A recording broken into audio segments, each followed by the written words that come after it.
So this is a great program that you've built to be able to get one 5-star review every single day. You guys are on track for that.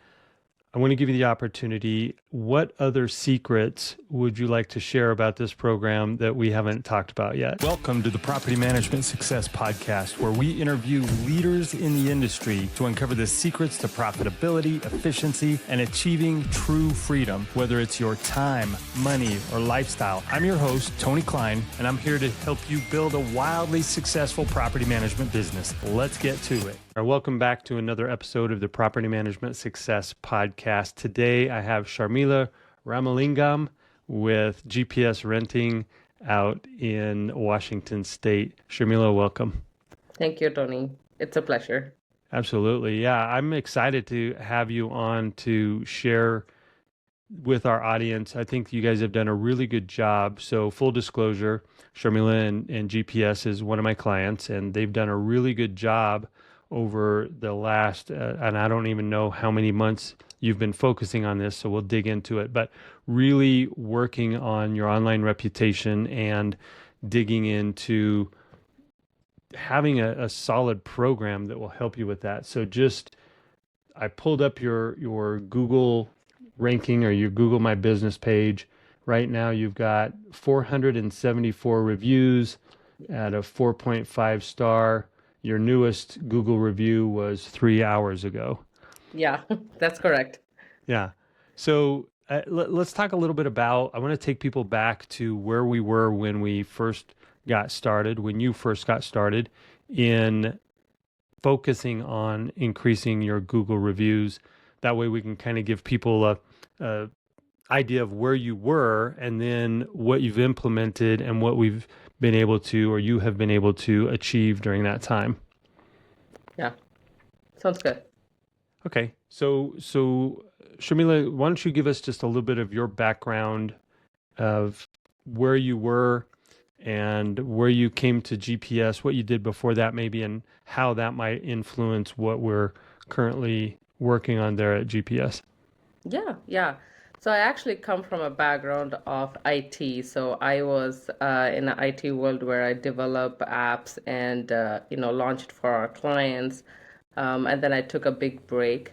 So when I had to go back, I was wondering, like maybe moving towards people-oriented job. And I landed in real estate. So I was practicing real estate where we are actually trained to ask for feedback. So feedback is like my profile. I have to prove myself for my clients. So there was this intense, workshop. There we go and like learn stuff. That's why I get this, feedback training from, which I share with everybody. So before GPS, I was in a multifamily management job. So it's kind of like 200 units, but it's just like stacked up. So those are like just asking to their faces. Like I'm gonna ask feedback every single time they walk in and walk back out of my office. I'm gonna be like, hey, don't remember that feedback. Sorry, remember that feedback. Just put it on the Google. So that's where I transfer that to GPS. It's a little bit different here. Everybody works remote, but the techniques are still the same. Yeah, so let's talk about this setup at GPS, just so that, as you mentioned, a lot of people or most people are remote throughout the country and across the globe.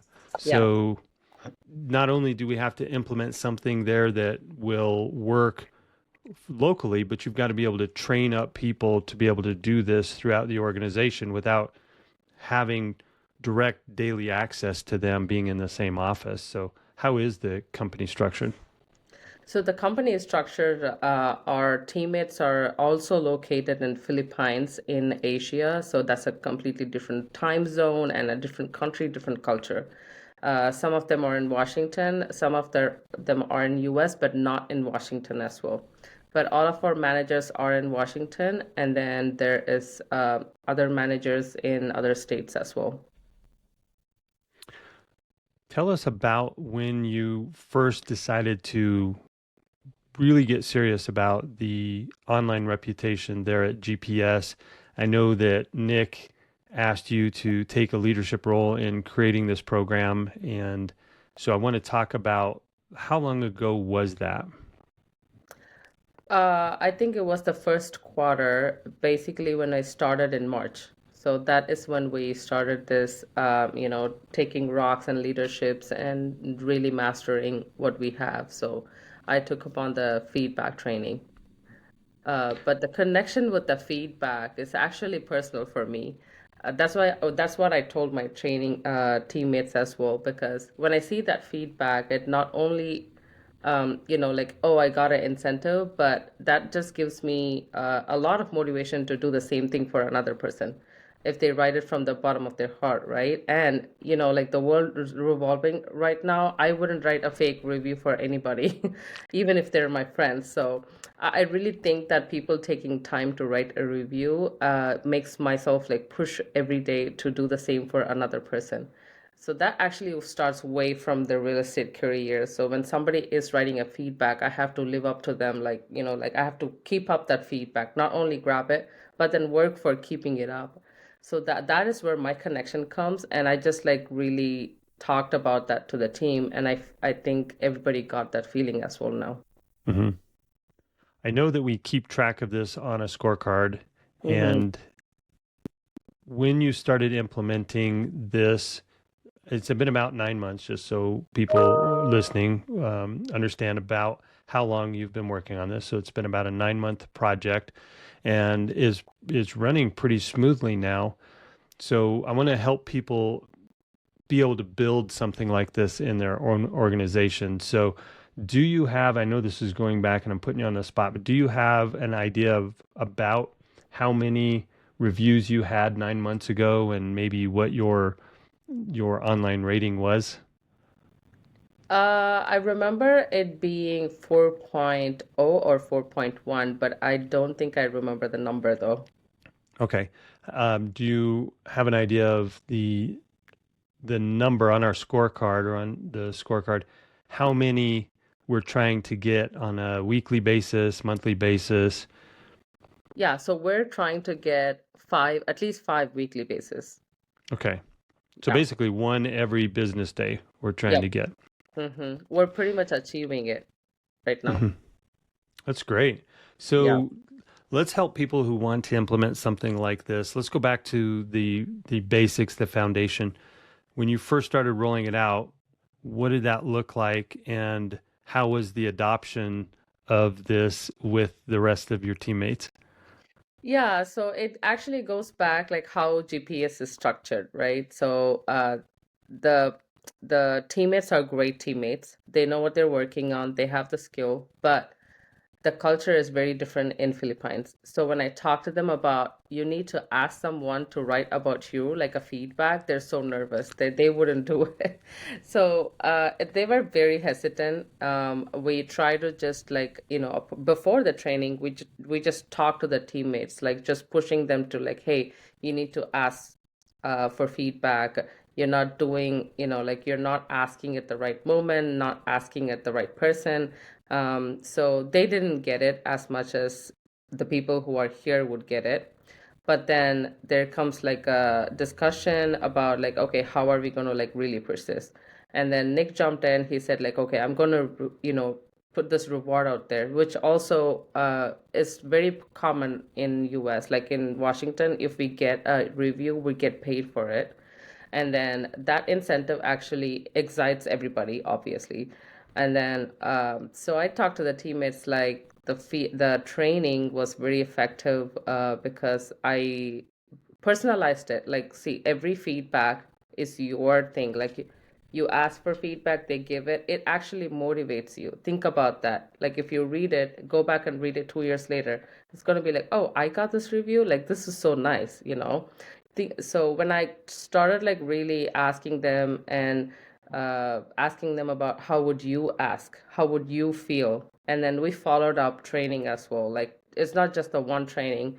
We still give 5-star call outs in our every Tuesday training. That is our starting. So we start with call out 5-star. We ask them to talk about it. What did you do to get that 5-star? How did you make it feel? Like, how do you feel about the 5-star review? So that actually motivates them to ask more, and reach that goal. I like that you bring the emotion into it because you're right. If you tell somebody you just need to ask for more reviews, but don't give them a system or trigger points to ask around, it becomes something that really is anxiety producing. I need to ask somebody Yeah. to tell me how I'm doing, but I don't know, did I actually do a good job yet? Are they going to give me a good review? Are they going to give me a bad review? Am I going to feel silly for asking?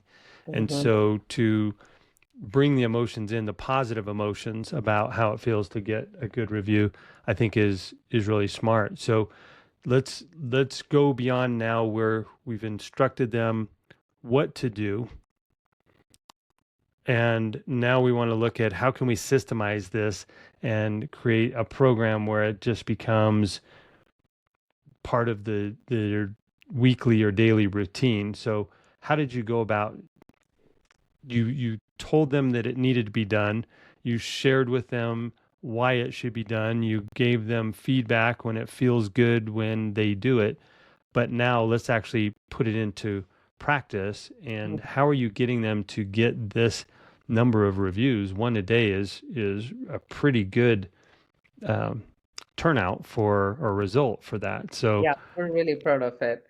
So how we put it in the place is again like multiple things. So it all goes back to the day where I trained them, and then they were all like so motivated, but they don't know where to or when to ask or who to ask. So again, it goes back to what you said. Like, am I gonna be like feeling silly after asking? Trust me, even though I feel, like I'm giving this podcast, sometimes I feel so nervous asking somebody for review. But then sometimes I'm so confident. I'm like, whoa, like I did a really good job. So you need to know when you're doing a good job, right?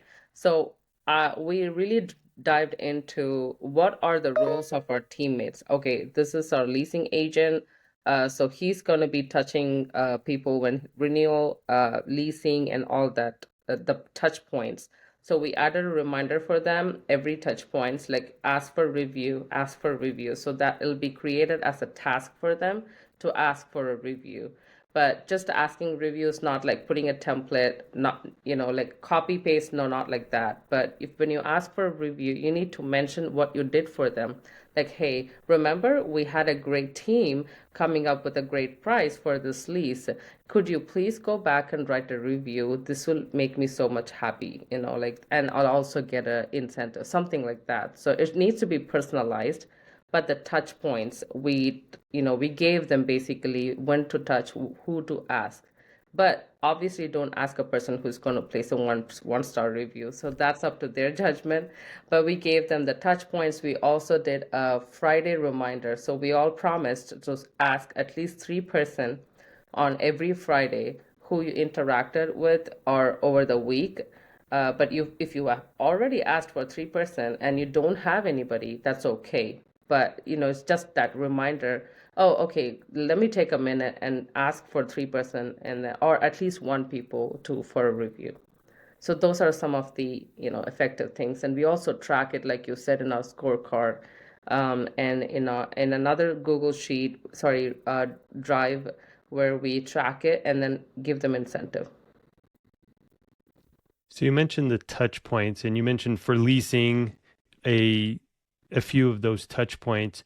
How would you encourage people to determine what touch points are appropriate to ask for reviews in their own company? I would say it's always a happy ending. So although everybody start like most inquiries don't start with upset mood customers. So some of them are just like, hey, I want to renew, but I don't like the price. But some of them are like just a happy ending, from starting to ending. But then some of them do actually start with a query, concern, questions, and have a really bad mood when they start, but they end up with a happy ending. So common, if they do end up happy and thank you in the email, that's when you ask like, okay, you really thanked me. I feel like I did a good job. Then you need to start asking for reviews. That's a good point. I've got your Google page pulled up here, and there you got a review 14 hours ago, a 5-star review, and Mm-hmm. it looks like there was an original response from the owner or from your company 9 months ago, and where you're saying you're sorry for the issues that they reported and that you're here to help. And then they gave an update, so it looks like it was maybe a negative review in the beginning, but they gave an update 14 hours ago, and it looks like it's been changed to a 5 star. And they go on to speak about the original issues that they had, but how the service has turned around and how really happy they are with the services that you provide. So it does ring true. What you're saying is, like, I mean, seeing it right here in action, that you're taking negative experiences, waiting for them to have that happy ending and to turn it around. And so, how do we go about asking somebody, at what point do we say, okay, you had a bad experience, we've now solved it, can you please go back and update your review? Are those the kind of conversations we're having, or is it just we're building such a good relationship with them that they're doing this update on their own? So it's actually the relationship. We no longer, I won't say that we're actively training the team, but we are definitely encouraging the team. But we are definitely training them to have that relationship with our tenants and the owner, like nonstop. Even today, we had a great training session of like, what if a owner comes with this? What if a tenant comes up with this? You really need to dive in and not ignore any of the concerns, right? Like I know this is going to be really difficult conversation, but reach out to the resources if you don't have it, and reach out to your managers and dive down that relationship. And at the end, everybody tried to do what they did, what they are supposed to do, and we didn't get that 5 star review, or we didn't deliver 5 star customer service according to the tenant or the owner. Then that's something we cannot do. That's not under our power. But we do dive down the relationship. Like you need to ask questions. You need to come up with a solution. So I think that is a big part of getting those reviews. Okay, so now we're going to create a program from scratch. We're going to have some company that is out there listening say, I really want to focus on, I want to get intentional about improving my online reputation. Not saying they have a bad reputation, but it's just not where they want it to be. People aren't singing their praises as much as they'd like. So we work with the team to educate them on the importance of it. We Mm-hmm. talk about the emotions and the feelings and the positivity associated with it. And then we give them some touch points that we're going to look for those happy endings. And then we're going to personalize those messages. Mm-hmm. So that's sort of the overarching program. That sounds really good on paper. How do you actually make all of that work? I think this comes down to the I don't know how other companies work, but we call it pod. So it does come down to the separate pods. For my pod, who I have like two other teammates, we constantly talk about supporting each other. Like, Chris, I know that you're dealing with this. Can you handle this? Or you want me to jump in? Just constant support to your teammates, and then to see that happy ending, to resolve the problem together. And if I miss something, my teammates miss something, and then all together are in a problem, right? And then obviously we are ending up in a one star review. Everybody thinks like when you have a difficult situation with a company, or you have a dissatisfying experience, people just think of review for the like that's the first thing comes in their mind, because I think everybody is revolving around that review. So at all cost, we make sure we don't get that 1 star review, and we deliver that 5 star customer service. That's in our mind from the point we start working until the day ending. So we actually take care of uh, our clients. That's what I should say, because every day we all try to just deliver that 5 star customer service, and that is the only action that has given us the solution, or the reviews. think that's a really important point. We're not just going out asking for 5-star reviews, we're delivering 5-star service, which makes the 5-star reviews so much easier to Exactly. receive. Yeah. So if you don't if you don't give the tool to your team, they won't ask you. Like they won't ask for the reviews. You have to give them the tool, make them empowered to ask that. If my teammates don't feel like they're doing a good job, of course they're not going to ask that, right? So I'm like really giving them the tool. I'm being the tool there. Like, hey, I will help you. So let's just deal with this together. Or sometimes I need help. Like I don't know something, like you guys need to jump in and help me. I don't know. That transparency, that person who is being there for help, that's just the whole team. Everybody does it. So we're genuinely just trying to give a 5-star customer service to everybody we encounter. Mhm. I know that I've heard people say, well, I asked for a 5-star review. The people said they would give it to me. I sent them an email with a request in it, and then they didn't give it to me. And so now it's awkward. So Mm-hmm. how do we get through that? We asked, they didn't give. Do we just let it go? Do we ask again? Do we ignore the You situation? What You do we gotta do in that? ask him.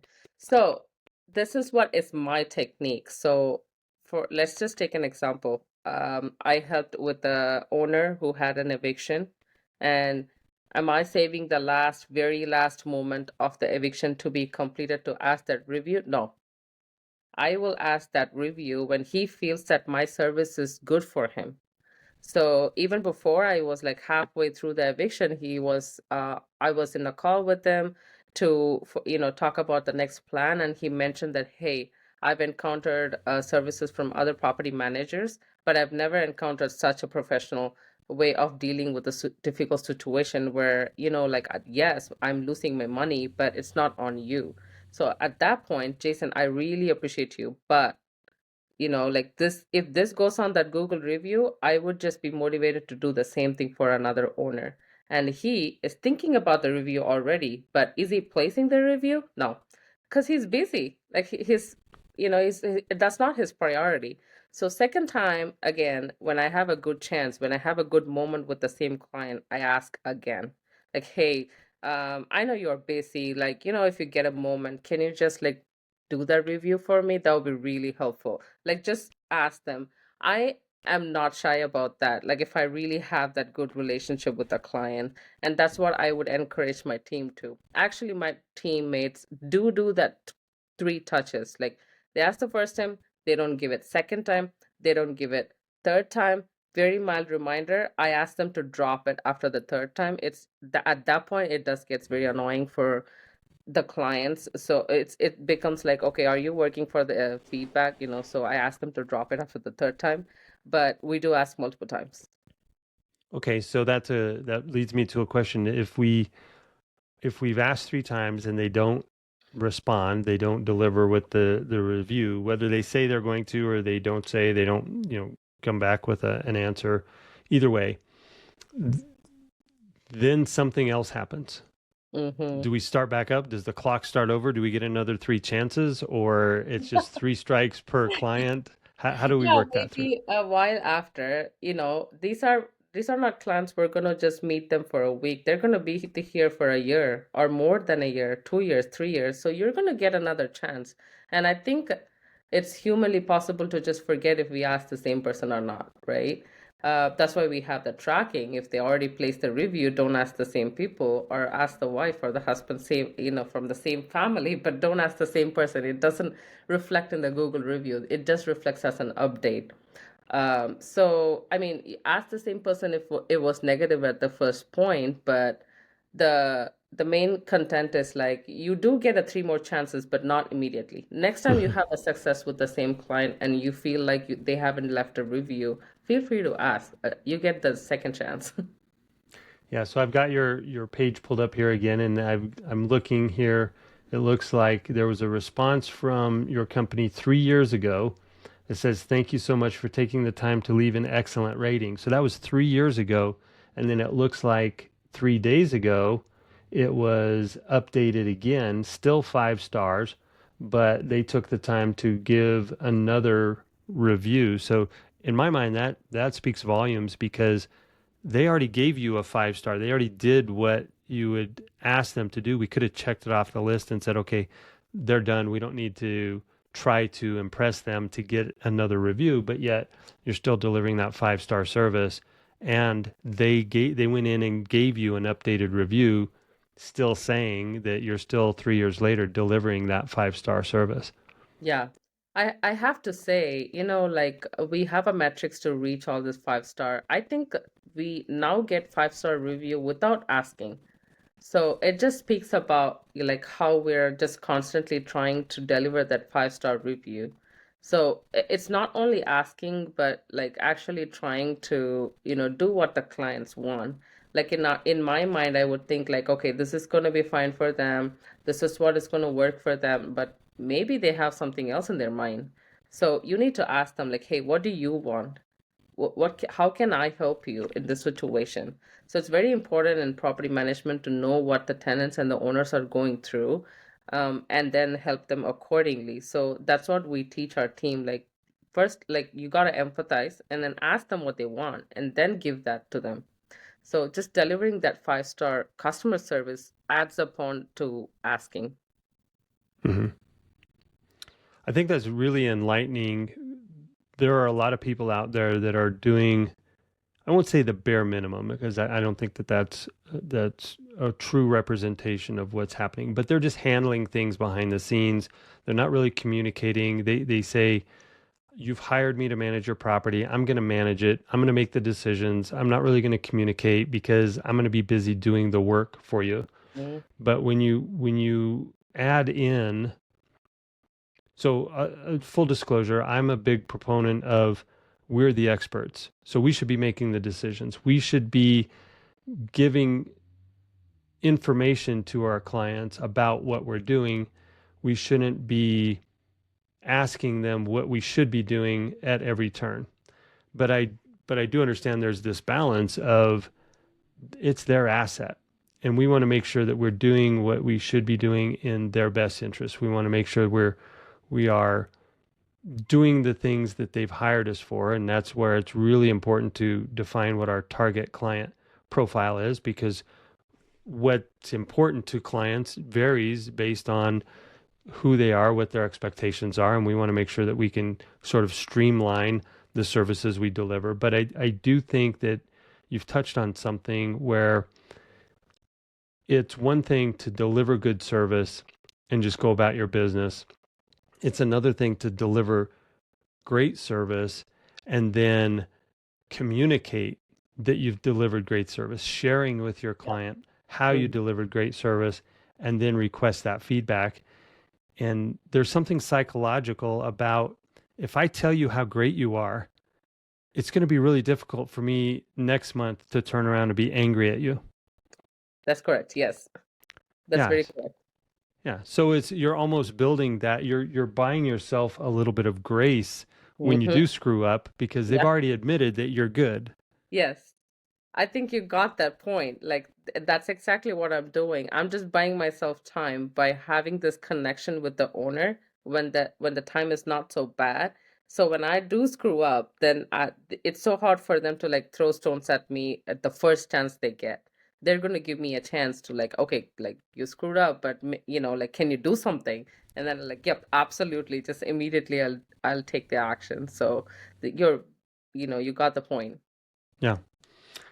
Okay, so we're gonna roll this out.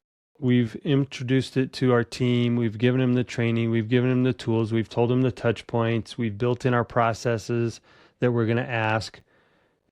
Do you have people on the team that still are just, I don't know. I don't know if I really buy into it. I don't want to put myself out there. What if they give me a bad review and then my boss sees it? Or, is there still some of that going on or has we've gotten through that? Yes, we do have teammates who still have that hesitation, but I would give them the grace period because they're newer to the team.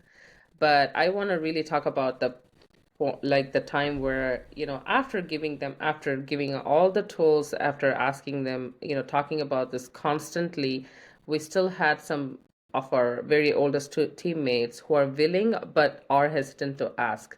At that point,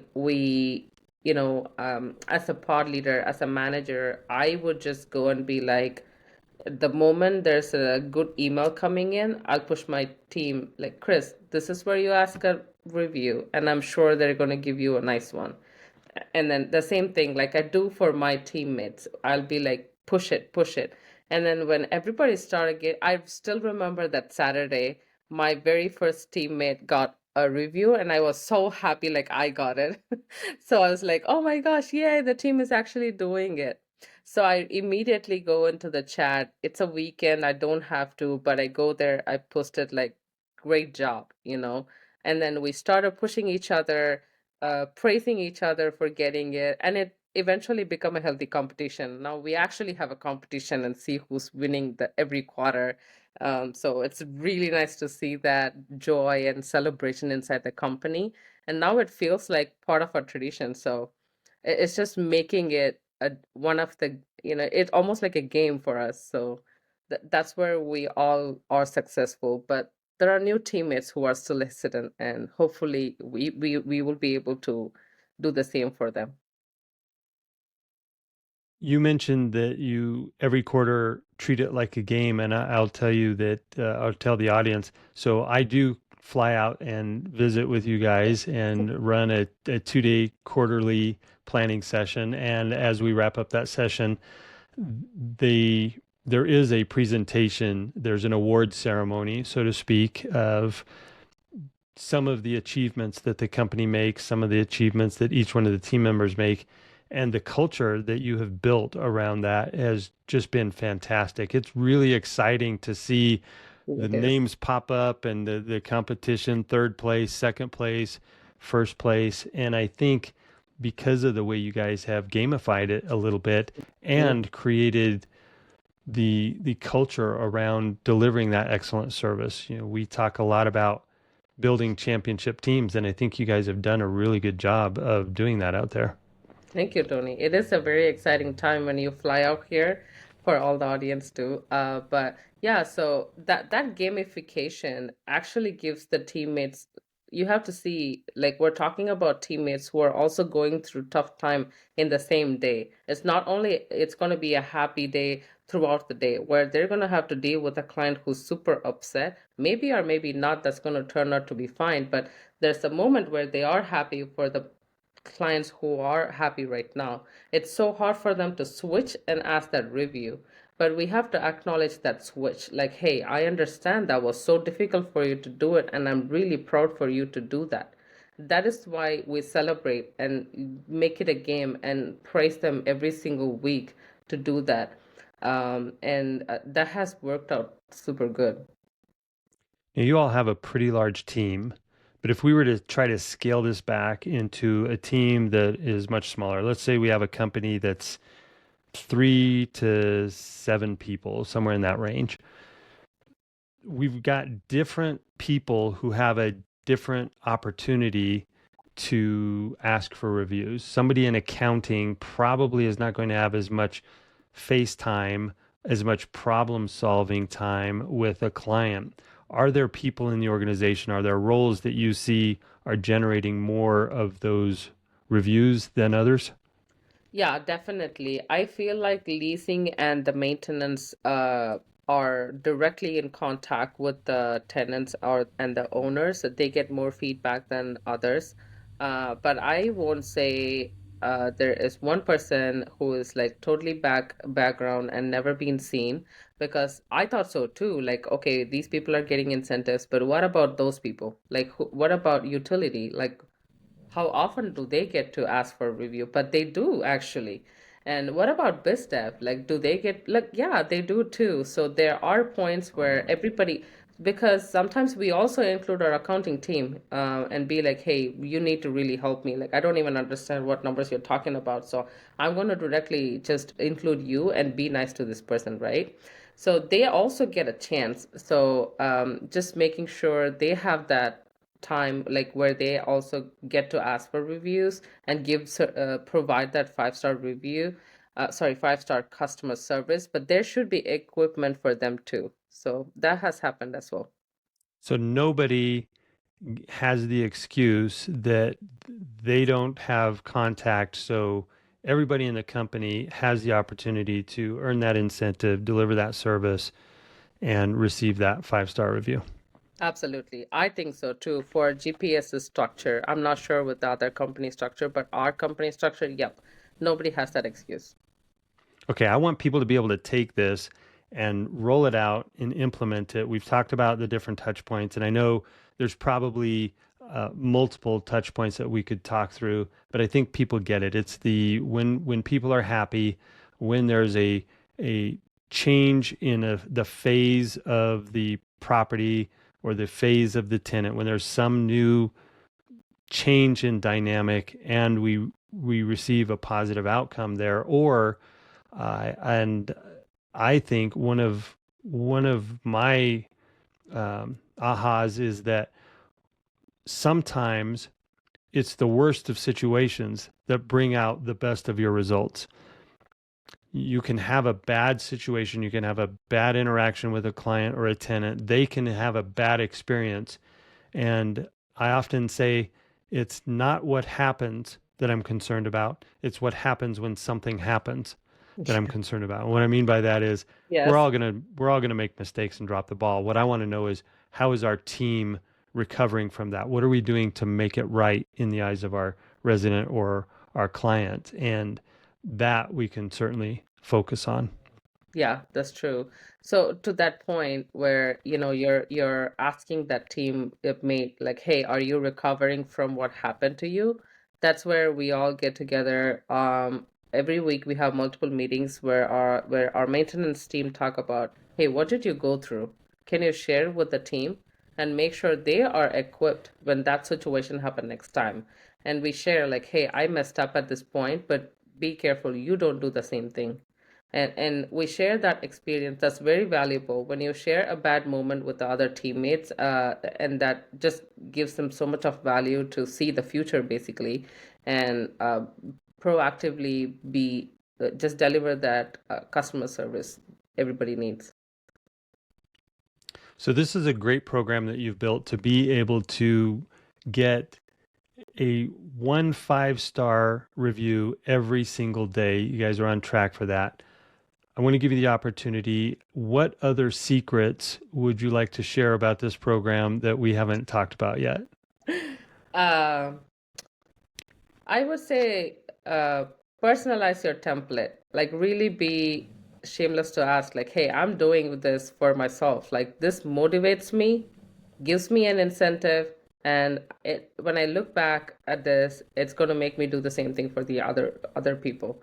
So just asking them is the key, that like you need to ask that way that people will think like, oh, like sure, for you, yeah, I would do it. And plus you're getting an incentive, yes, I will do it.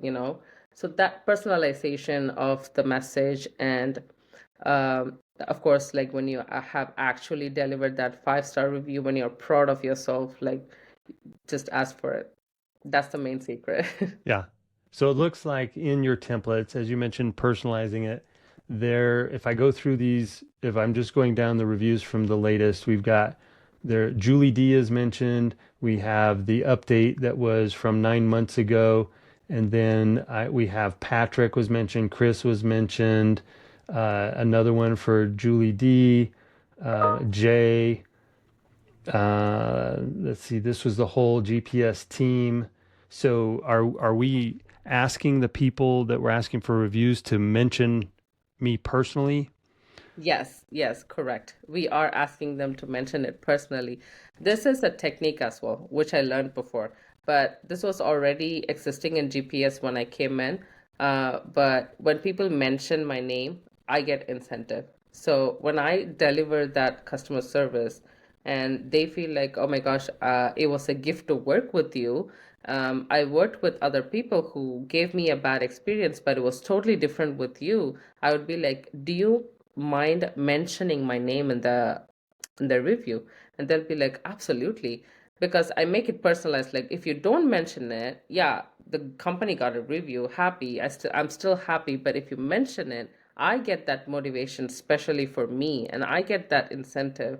And it's always a good personal touch. And it's worked for me so many years. Yeah. Well, I love it. I love what you guys are doing out there. You guys are doing great things. I know about a year ago, we switched over from being departmental to being pod. I think I actually met you at one of the Yes. quarterly planning sessions where you came. Nick wanted to show you what we were doing there at the company, and he actually had you sit in on our 2-day review before you were even hired. So that took a lot of courage on his part and a lot of faith on your part to spend those 2 days in Yeah, a I guess we company. had the connection. Yeah, yep. So, but I've seen you guys do really great things, and I truly believe that it's based on the fact that you guys are delivering that 5-star service, which makes this so much easier to ask for. Yeah, thank you, Tony. That is true. Yeah. All right, Shamila. Well, I'm going to give you the last word. If somebody has any questions about this, I can certainly put a some contact information in the show notes. If you've gotten anything out of this, if you feel like this has delivered some value for you, I'm going to ask that you guys go on to GPS Renting on their Google page and give them a 5-star review for providing value for you. And that would be your gift to me and to Sharmila and the rest of the GPS team. Good job asking, Tony. Yeah, thank you. Thank you. All right. Well, it's been a pleasure having you on, and I really appreciate all the knowledge and wisdom you shared with us today, and it's been great seeing you.